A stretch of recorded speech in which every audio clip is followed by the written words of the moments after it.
Bonjour, monsieur. Je m'appelle Fatma Sano. Je suis sénégalo-guinéenne. Ma maman est sénégalaise, mon père est guinéen. Donc, je suis professeure d'espagnol, je suis écrivaine, je suis aussi formatrice des éducateurs du préscolaire et je suis aussi correctrice de manuscrits ou tapisseries. C'est selon. Voilà.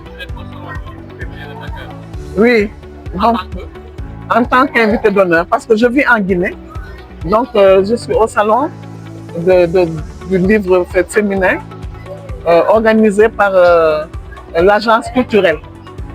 Et la Guinée est pays invité d'honneur. Donc je fais partie de la délégation guinéenne, je suis la chef de délégation.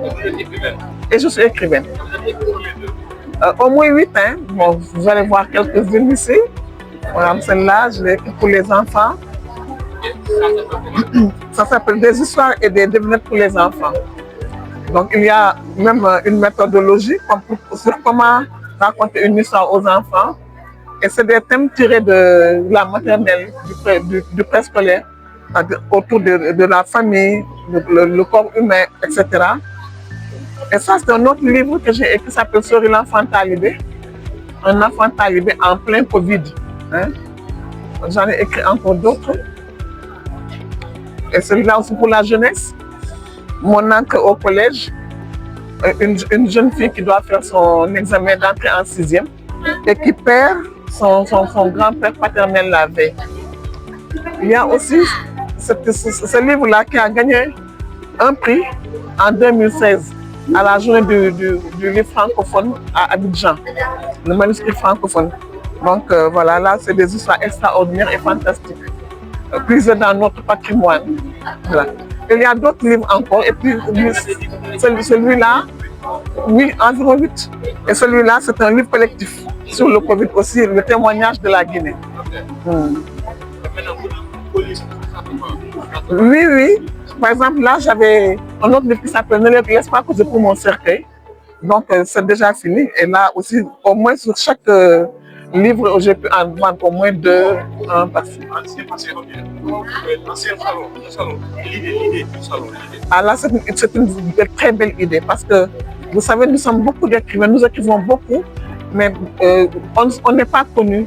Beaucoup d'écrivains ne sont pas connus. Donc, c'est l'occasion justement de faire la connaissance des écrivains.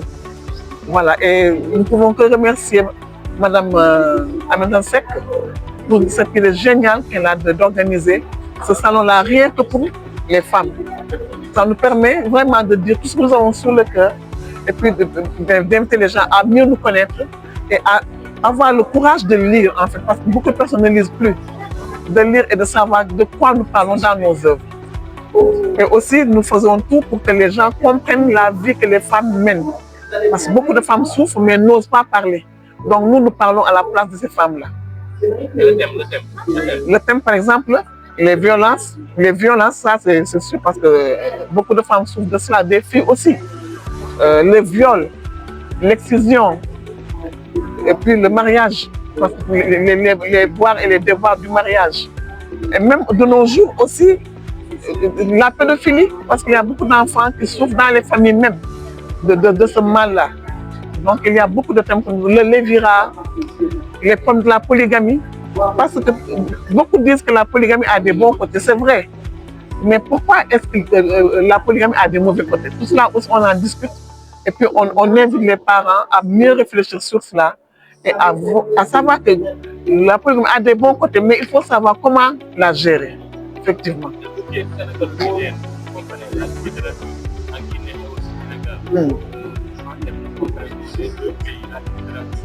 Oui, en général, les thèmes se recoupent. Hein. Les thèmes se recoupent. Donc, on se retrouve dans la littérature sénégalaise comme dans la littérature guinéenne. On se complète, si je peux dire. Et au niveau du marché, par exemple, des ventes, oui. C'est plus développé au Sénégal? Non, je pense que peut-être au Sénégal plus, parce qu'en Guinée, beaucoup de personnes ne lisent pas autant. Mais on est en train de travailler dans ce sens-là, parce qu'on a créé des points de lecture, justement pour inciter les gens à lire et aussi à acheter les livres.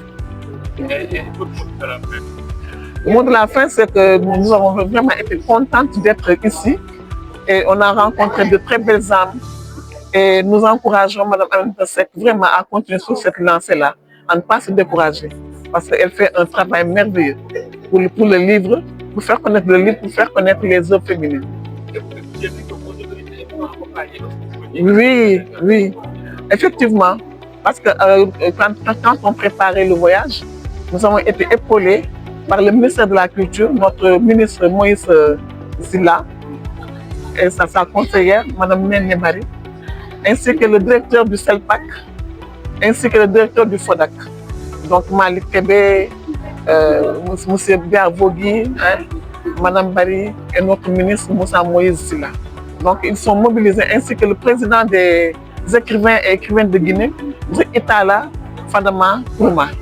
Donc ils se sont tous donné les mains et avec nous, on a préparé ce voyage-là. Vous avez vu la délégation comme elle est nombreuse, nous sommes près de 20 personnes. Donc voilà. Merci beaucoup. Merci beaucoup.